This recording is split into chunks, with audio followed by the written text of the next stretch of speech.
لا إله إلا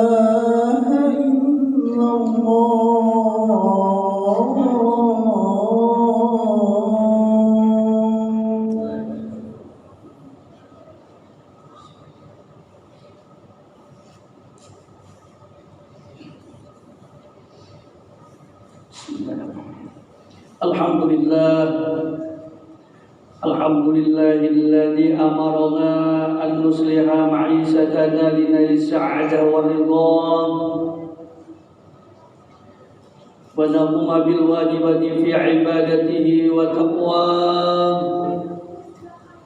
أشهد أن لا إله إلا الله وحده لا شريك له وأشهد أن محمدا عبده ورسوله.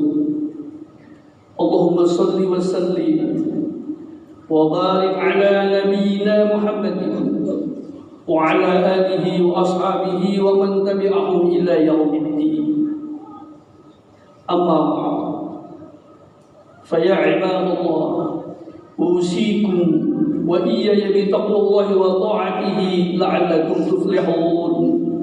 قال الله تعالى في القرآن الكريم: أعوذ بالله من الشيطان الرجيم. يا أيها الذين آمنوا اتقوا الله حق تقاته ولا تموتن إلا وأنتم مسلمون. Saudara-saudara sidang Jumat yang dimuliakan Allah Subhanahu wa taala, kembali Allah Subhanahu wa taala memperkenankan kita untuk memberikan ruang dan waktunya berkumpul di Masjid Sudirman yang mulia ini dalam rangka kita sama-sama menundukkan kepala kita untuk tunduk dan taat kepada Allah Subhanahu wa taala. Ini sebuah nikmat yang sangat-sangat patut kita syukuri, karena beberapa banyak saudara-saudara kita barangkali di ruang dan waktu yang seperti ini masih ada yang terbaring di rumah sakit, yang hatinya ingin sekali untuk berkumpul berjemaah bersama-sama kita. Ma'asyiral muslimin, jemaah-jemaah yang dimuliakan Allah Subhanahu wa taala.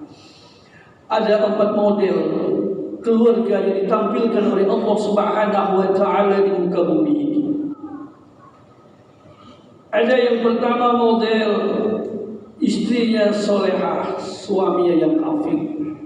Ini diwakili oleh keluarga Fir'aun laknatullah.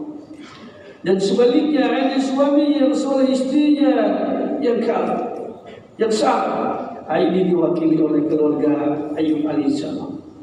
Dan ada model keluarga dua-duanya kafir, istrinya kafir dan suaminya kafir. Padahal informasi agama sudah disampaikan. Ini diwakili oleh keluarga Abu Lahab. Dan ada satu keluarga yang kita disuruh oleh Allah Subhanahu wa taala untuk mencontohnya, ialah keluarga Ibrahim alaihissalam. Ma'asyiral muslimin, jemaah-jemaah yang dimuliakan Allah, dengan mengangkat kisah Nabiullah Ibrahim bersama istri dan putranya yang momennya sangat tepat untuk kita segarkan ulang pada bulan-bulan ini. Semoga ia merupakan telaga berdiri di tengah padang Sahara yang kering tandus, seolah dapat membasahi kerongkongan yang tengah mengering, dan seolah dapat menyejukkan jiwa yang tengah dilanda kegesaman. Kita tahu Ibrahim alaihissalam adalah termasuk salah seorang nabi yang mendapatkan gelar ulul azm, artinya nabi yang telah mendapat pengakuan langsung dari Allah Subhanahu wa taala karena kesabaran, karena kesungguhan dan keteguhan hatinya menapaki garis-garis perjuangan yang telah ditunjukkan oleh Allah Subhanahu wa taala. Masih muslimin, jemaah-jemaah rahimakumullah, kita tahu bahwa sepanjang perjalanan hidupnya memang dapat kita temukan bukti-bukti yang jelas betapa kehebatan yang dimiliki Nabiullah Ibrahim alaihissalam. Kehebatan yang beliau miliki bukan kerana keberhasilannya memimpin umatnya, namun keluarganya sendiri berantakan. Tapi Nabiullah Ibrahim mencapai kegemilangannya adalah bertolak dari keberhasilan dan kesuksesan beliau membina keluarganya. Sebagaimana yang kita ketahui bahwa istri dan anaknya merupakan pilar pendukung utama di dalam merajut kesuksesannya. Poin demi poin. Satu hal yang teramat sulit bagi kebanyakan orang, bagaimana mempengaruhi keluarga sehingga dapat berpartisipasi aktif, menopang dan mendukung suksesnya sebuah perjuangan. Sehingga wajar sekali jika Allah Subhanahu wa taala mengajak Nabi kita Muhammad sallallahu alaihi wasallam dan kita sebagai umatnya untuk mengikuti dan mencontoh Nabiullah Ibrahim dan keluarganya. Hal ini ditujukan di dalam Al-Quran surah Al-Mumtahanah ayat 4. Allah berfirman, A'udzu billahi minasyaitonir rajim. Qad kanat lakum uswatun hasanatun fi Ibrahim wal ladzina ma'ah. Sungguh pada diri Ibrahim dan orang-orang yang bersamanya merupakan contoh yang baik bagi kamu. Ma'asyiral muslimin rahimakumullah. Kita tahu bahwa bagaimana perjuangan yang dilakukan Nabi Ibrahim di dalam upaya mematrikan iman dalam relung kalbunya bukan dilakukan sambil lalu. Ia perlu dan merasa perlu berdialog dengan alam. Dia merasa perlu mengamati bulan yang bercahaya, bintang-bintang yang berkedip, matahari yang bersinar, untuk memenuhi panggilan fitrahnya mencari Tuhan pencipta alam semesta. Itu di masa Nabiullah Ibrahim. Kita bersyukur, kita belum lahir saja sudah tahu siapa Tuhan kita. Tapi Nabiullah Ibrahim perlu berupaya untuk menyaksikan tanda-tanda kebesaran Allah Subhanahu wa taala.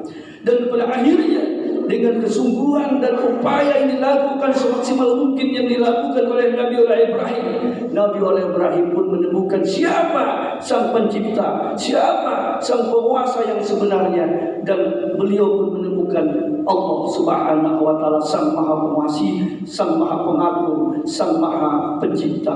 Maka beliau memaklumi kepada siapa diri ini harus diserahkan sebenarnya.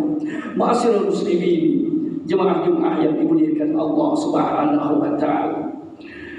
Namun bukan berarti bahwa dengan berakhirnya petualangan dan pengembaraan Nabiullah Ibrahim mencari Tuhan lalu berakhir pula langkah-langkah perjuangan beliau. Bahkan beliau barulah diperkenalan dengan ujian-ujian yang berat. Allah untuk menguji sebagai sejauh mana daya tahan dan kemampuan Nabiullah Ibrahim begitu mendapatkan keyakinan dan akidah kepada Allah Subhanahu wa taala. Bukanlah beban yang ringan ketika musuh-musuhnya memutuskan untuk melemparkan beliau ke kobaran api yang mengguna. Akibat perlakuan beliau mendakwahkan Tuhan yang maha kuasa di muka bumi ini, yang pada akhirnya penguasa-penguasa yang menyembah berhala saat itu memutuskan untuk melemparkan Nabiullah Ibrahim ke kobaran api yang menggunung. Namun saat-saat seperti itu Nabiullah Ibrahim mengadu kepada Allah Subhanahu wa taala yang artinya, ya Allah ya Allah, Engkau sendirian di langit dan saya sendirian di muka bumi menyembah Engkau. Jika Engkau ingin saya untuk berakhir melaksanakan tugas saya mendakwahkan agama ini di muka bumi, silakan saya terbakar di kobaran api yang menggunung ini. Namun Allah Subhanahu wa taala masih menghendaki Nabiullah Ibrahim terus berjuang dan berjuang untuk meneruskan perjuangan agama ini di muka bumi ini hingga api yang berkobar ditegur oleh Allah, ya nar kunni bardan wa salaman ala Ibrahim. Hai api, kau jadilah dingin dan selamatkanlah Nabiullah Ibrahim. Selamatlah Nabiullah Ibrahim alaihissalam. Ma'asyiral muslimin rahimakumullah. Ujian Allah Subhanahu wa taala terus berlangsung. Bagaimana ketika beliau sudah makmur di negeri Madian, Diberitakan oleh Allah Subhanahu wa taala untuk mutasi ke suatu lembah yang kering kerontang, yang tidak menjanjikan menunggu menurut ukuran manusia. Tapi karena itu perintah Allah Subhanahu wa taala, beliau bawa istrinya, beliau angkut anaknya yang masih merah belita. Sedikit pun istrinya tidak melakukan protes, karena itu adalah petunjuk daripada Allah Subhanahu wa taala. Ini sebuah ujian. Dan ada lagi ujian-ujian sebelumnya memang cukup berat, tapi masih dalam kewajaran. Nabi Ibrahim terus diuji ketika beliau puluhan tahun menanti seorang anak. 80 tahun lamanya meminta dan memohon kepada Allah agar diberikan keturunan. Dan pada saat itu doa beliau diijabah oleh Allah, diberikan seorang anak. Dan anaknya ketika sudah mulai menganjak remaja, diperintahkan oleh Allah untuk disembelih. Hati siapa yang tidak remuk, perasaan siapa yang tidak galau, anak semata wayang disuruh untuk diperintahkan untuk disembelih. Ma'asyiral muslimin rahimakumullah, sempat Ibrahim menerawang dan berpikir, namun mimpi itu berkali-kali wahyu itu disampaikan oleh Allah, yang pada akhirnya beliau pun sampaikan hal ini kepada putranya yang bernama Ismail untuk disampaikan. Dan Ismail pun sebagai anak yang soleh, beliau menerima dengan penuh keikhlasan. Jika itu perintah Allah, wahai anda, laksanakanlah. Insya Allah kau ketemu ya dalam keadaan yang sama. Ma'asyiral muslimin, jemaah Jumat yang dimuliakan oleh Allah Subhanahu wa taala. Kalau kita melihat jiwa pengorbanan yang dimiliki Ibrahim alaihissalam, terlalu wajar kalau Allah Subhanahu wa taala menobatkannya sebagai pemimpin umat manusia. Sebagaimana firman Allah Subhanahu wa taala di dalam Al-Qur'an, "Wa idz ibtala Ibrahim rabbuhu bi kalimatin fa atammahu, qala inni ja'iluka lin-nasi imama." Dan ingatlah ketika Ibrahim diuji oleh Tuhannya dengan beberapa perintah dan larangan, lalu Ibrahim menjalaninya.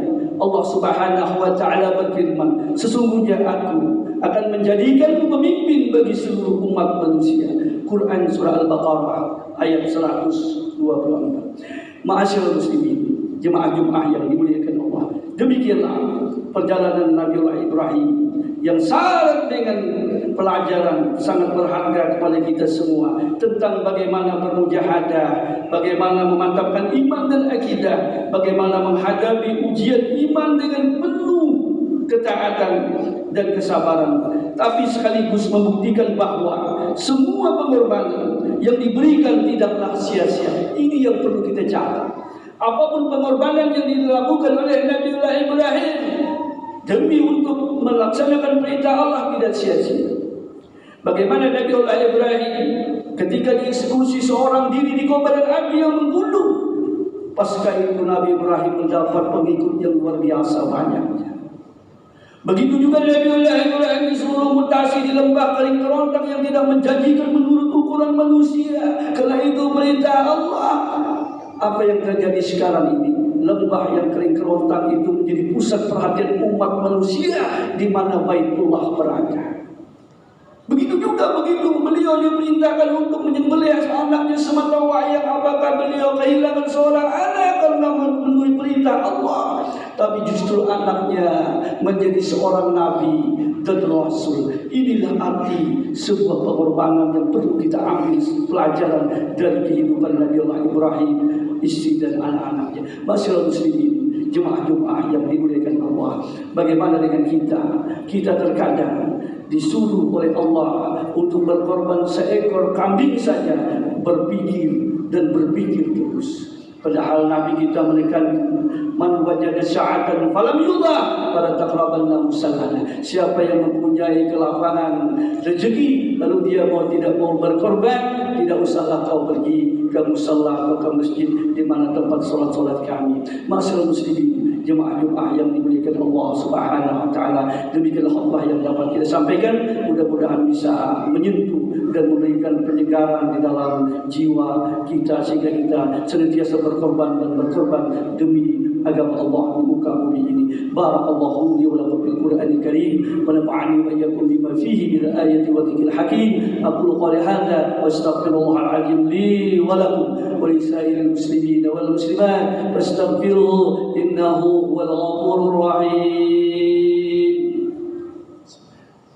Allahumma salli wa sallim wa zid wa an'im wa tafaddal wa barik bi jalalika wa kamalika ala syarafi ibadik sayyidina wa maulana Muhammad wa an kulli sahabati ajma'in.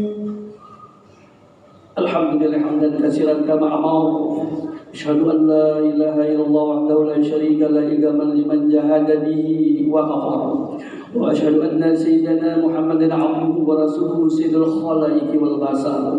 Allahumma shalli wa sallim wa barik ala sayyidina Muhammadin wa ala alihi wa ashabihi wa sallim tasliman katsira. Ayuhan nas ittaqullaha wa qalul khair واجتنبوا عن السيئات إن الله وملائكته يصلون على النبي يا أيها الذين آمنوا صلوا عليه وسلموا تسليما اللهم صل وسلم على سيدنا محمد وعلى آله وصحبه أجمعين وعلى التابعين وتابعي التابعين لهم بإحسان إلى يوم الدين اللهم اغفر للمؤمنين والمؤمنات والمسلمين والمسلمات الأحياء منهم والأموات إنك سميع قريب مجيب دعوات ويا قاضي الحاجات ربنا آتنا في الدنيا حسنة وفي الآخرة حسنة وقنا عذاب النار عباد الله إن الله يأمركم بالعدل والإحسان وإيتاء ذي القربى وينهى عن الفحشاء والمنكر والبغي يعظكم لعلكم تذكرون فاذكروا الله يذكركم واسألوه من فضله يعطيكم ولا ذكر الله أكبر والله يعلم ما تصنعون. الله